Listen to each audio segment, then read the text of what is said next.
ચૂંટણીની તારીખ જાહેર કરવામાં આવી છે અને આ વચ્ચે જ સીઈસીને હટાવવાની માંગ કરાઈ છે.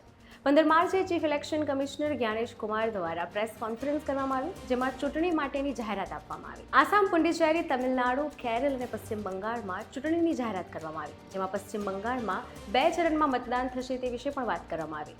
પરંતુ ચૂંટણીના માહોલની વચ્ચે જ મમતા બેનર્જી અને વિપક્ષ દ્વારા આજ સીઈસી જ્ઞાનેશ કુમારને હટાવવાની માંગ કરાઈ છે. શું ખરેખર કોઈ કારણ છે કે પછી ખાલી વિપક્ષની અને મમતા બેનર્જીની આ એક ચાલ છે? સમજીશું આજના વિડીયોમાં.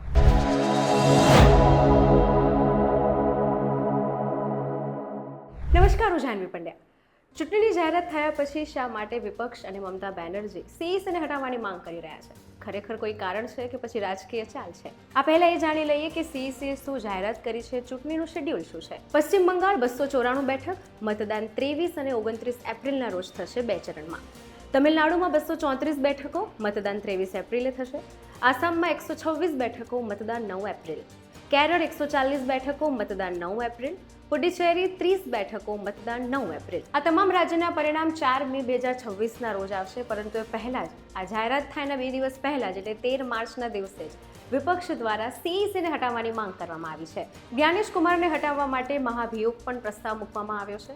હવે સમજીએ કે આ મહાભિયોગ પ્રસ્તાવ શું છે, શું પ્રોસેસ છે, શું ખરેખર જ્ઞાનેશ કુમાર હટશે અને આ માટે કઈ કઈ પ્રક્રિયા થાય છે. બંધારણીય હોદ્દા પર બેઠેલી કોઈ પણ વ્યક્તિ, રાષ્ટ્રપતિ કે ન્યાયાધીશની સામે જો બંધારણનો વિરોધ કરવા બદલ, સંવિધાનનો વિરોધ કરવા બદલ કે પછી ગંભીર આરોપો લાગ્યા હોય, તે માટે જે ઔપચારિક ચેતવણી આપવામાં આવે છે એને મહાભિયોગ કહેવામાં આવે છે. આ પ્રક્રિયામાં જો દોષિત સાબિત થવાય છે તો તેમને પદ પરથી હટાવવામાં આવે છે અને આ માટે 14 દિવસનો એક નોટિસ પીરિયડ પણ આપવામાં આવે છે. સંસદના કોઈ પણ ગૃહ, લોકસભા કે રાજ્યસભા દ્વારા કાર્યવાહી શરૂ કરવામાં આવે છે.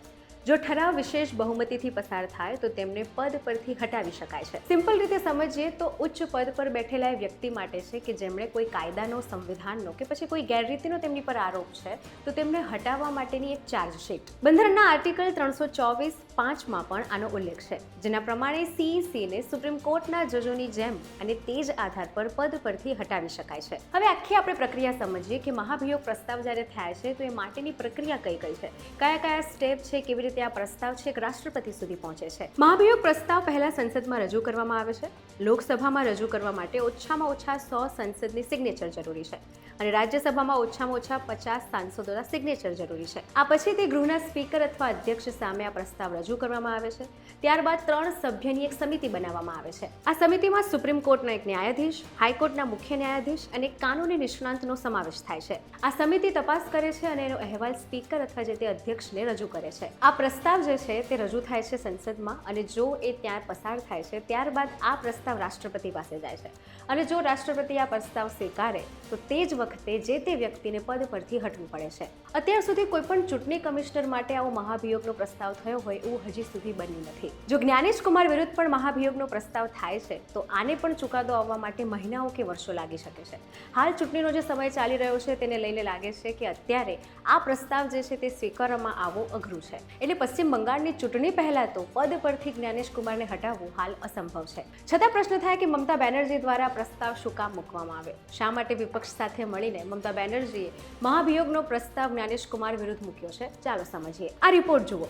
મમતા બેનર્જી ટીએમસી સાંસદ અને એસઆઈઆર પ્રક્રિયાથી અફેક્ટેડ પરિવાર સાથે ઈસીઆઈની મુલાકાતે ગઈ, જેમાં જીવતા મતદારને મૃત તરીકે જાહેર કરેલા કિસ્સા પણ સામે આવ્યા અને મતદાર યાદીમાંથી મતદારોના નામ કાઢી નાખવાની પ્રક્રિયાને રોકવા માટે તેમણે માંગ પણ કરી. આ સાથે મમતા બેનર્જીએ એવો આરોપ પણ લગાવ્યો કે જ્ઞાનેશ કુમાર દ્વારા તેમનું અપમાન કરવામાં આવ્યું. અને એટલું જ નહીં, 8 માર્ચે જ્યારે જ્ઞાનેશ કુમાર ચૂંટણીને લઈને કોલકાતામાં ચેકિંગ માટે ગયા, પ્રોસેસને ધ્યાનમાં રાખવા માટે ગયા, ત્યારે પણ કોલકાતામાં એમના વિરુદ્ધ નારા લગાવવામાં આવ્યા કે જ્ઞાનેશ કુમાર પાછા જાઓ. આ સાથે તેમને લોકતંત્રના હત્યારા કહેવાતા પોસ્ટરો પણ લગાવાયા. પશ્ચિમ બંગાળમાં એસઆઈઆર પહેલા 7.6 કરોડ મતદારો હતા. હવે અહીં મતદારો 7 કરોડ થયા છે.